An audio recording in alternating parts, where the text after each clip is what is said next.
Hey everybody, it's Brad Montgomery with number 1 in a series in managing burnout in a healthcare environment. If that isn't a relevant topic right now, what is, right?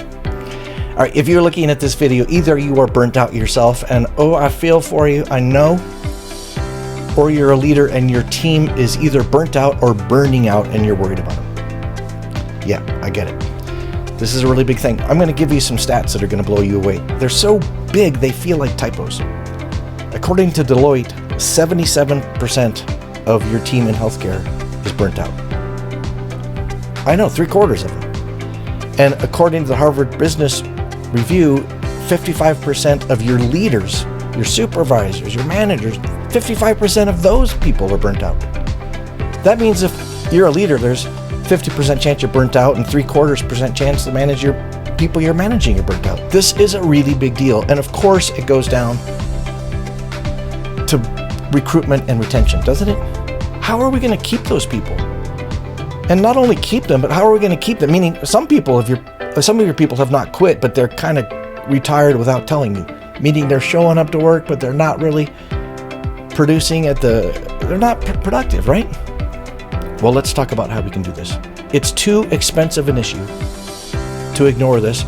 And of course, in the end, it trickles down to epic patient care. And this is right in line with your mission. So let's get into it. 3 big reasons, if you kind of look at the journals about what causes burnout. Workload. Okay, that's a really hard one for us to manage in this video, isn't it? So we're just going to acknowledge it's there and say, that's complicated. Let's move on to number 2, though. Number 2 is people feeling like they're just completely out of control. They're out of control of their jobs and their shifts, their outcomes. They just don't get control of what the culture is at whatever portion of healthcare you're in. That's a really big one, lack of control. Now that's also complicated because you can't go and ask every CNA what they think. But there are a couple of things we can do about this, and I'll get to it. The third one, though, is the low-hanging fruit of managing burnout in a healthcare environment, and that is people generally are feeling and experiencing a lack of recognition. What? Are you kidding me? Yeah. It turns out strategically employing encouragement and recognition can help in a massive way with burnout. And guess what? You already know how to do it. It's free. Statistically speaking, none of us, that means you do not use it as much as we could. It's underutilized. It's this magic thing that actually makes things better. And in the end, will trickle down to improved recruitment and retention and also improved patient care. We can't afford not to cover this last one. So specifically, my expertise as a motivational keynote speaker for healthcare is in the power of encouragement as a strategy. And it kind of feels like a fluffy topic in that this is stuff your mom told you and your second grade teacher told you. But I'm telling you, it's a highly studied phenomena, and the line between improved encouragement and like measurable differences in improved rates with burnout and recruitment and retention. That line is straight and short, so let's get into it. How do we do it? First thing you can do starting now is to remember that your people are craving being seen, and right now 77% are not feeling that they are being seen. Right? They just feel like a number. They feel like employee number 22, or worse, employee number 4,422. So one thing that you need to get your mind around is you need, as a leader, to make sure you're approaching every single person and just checking in with them. And that's as easy as this. Hey, it's a crazy day today. How are you holding up? Wow, I've been looking at the numbers. It's insane. Our workload is nuts. How are you? Like, I'm asking, how are you? Then your job is to be quiet and listen. This is what people crave. They crave having leaders check in with them. Now, if you are not a leader, let's say you're frontline or you're a CNA or a nurse or anywhere in the support system, but you're not a supervisor, you can still do this peer-to-peer. Check in with your peers and just go, I know you've only got 18 seconds, but how are you? Are you doing okay today? I got your back. If you don't, are you okay? All right. It's really powerful. What are the side effects of encouragement is really important for us to call out right now. It turns out when we check in with people, when we encourage people, they benefit. But you know who benefits more? You. The person doing the checking in, the person doing the encouragement receives more than the receiver. That is an awkward sentence, but you know what I mean. It's crazy powerful, meaning if you want to feel a little bit more purposeful, if you want to be reconnected with meaning, if you want to feel more significant, give it a shot. Just make sure other people are doing well.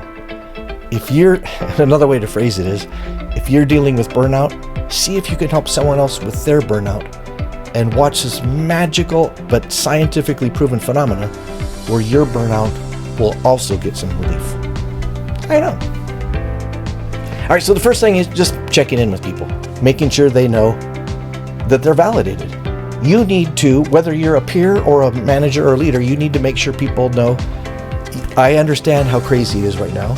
I know how hard it is for everybody, including you, and I just want you to know I care about you. How are you doing?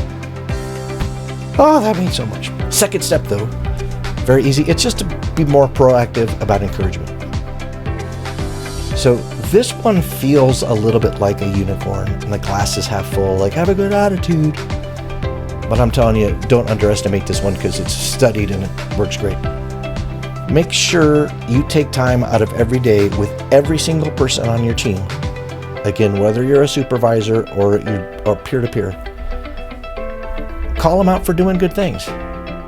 So what could that mean? That could be like, man, when we were so crazy between noon and 3 and you did that one thing for me and you came in and helped me, you have no idea how much that helped. Thank you so much. That was really crazy. Is there anything I can do to make your day better? Because that helped. You know what that person's going to do. They're going to feel like, oh, you noticed? You're going to give them a little dopamine. You're going to help them feel more satisfied and significant. You need that. What are some other things? You could just say like, you know what? I know you've been thinking about quitting, but you haven't, and I'm thrilled because we need you. You are significant and you're an important part of this organization. There's no way we could serve this population we serve without you. I just want you to know I'm glad you haven't quit. Thanks for being here today. The thing that's so hilarious to me about that is it's true. Like if you're talking to an emergency room nurse that hasn't thought about quitting, you're not talking to emergency room nurses. So just validating, like, I know it's been hard. I know you're here, whatever. Sometimes it could be even small things like your scrubs look really cool, or that tie looks great, or you know what, during that stand-up by the nurses station, you had that little joke and it really is what we needed because it broke the tension, and thank you for that. That's exactly what we need. Sometimes it's small. You got this. You know how to do it. I'm just encouraging you to do it. Maybe it's you know what? I saw the way you dealt with that family. And they were nervous and scared, and you really helped them. I could see it. I could see it in their body language. And I think you know it too, and I'll bet you're proud of yourself. But I just want you to know I noticed, and it was great. All right. Yes, I understand that this is not a magic answer. It's not the gold ring. We can't just make burnout go away. But I'm telling you, these tiny little personal touches, giving people what they crave, which is the feeling that they are needed, that they are part of something significant, that they are valued and they are seen. Those little touches help more than you would think. And that's not just my idea, it's backed in science. All right, there are more videos coming up on dealing with burnout. But come on, encouragement, you've got this. You know how to do it, just do it more. What you do is so important. We can't afford not to have you at your very best. And you deserve to be in a job where you are at your very best. All right, if your team, your hospital system, your healthcare group, whatever you are, if you're caregivers or on the financial side or the software side or whatever, talk to me. My name is Brad Montgomery. Check it out. Oop, where it is. There it is. I can't find it. BradMontgomery.com. Come by and visit. maybe the shortest thing we should do is to have me come and speak to your team and be the first one to help get them back to where they deserve, which is, again, to feel valued, to feel important, to feel like they are part of something bigger than them in a way that helps them manage with very difficult workloads. You've got this. Brad Montgomery, make it a great day.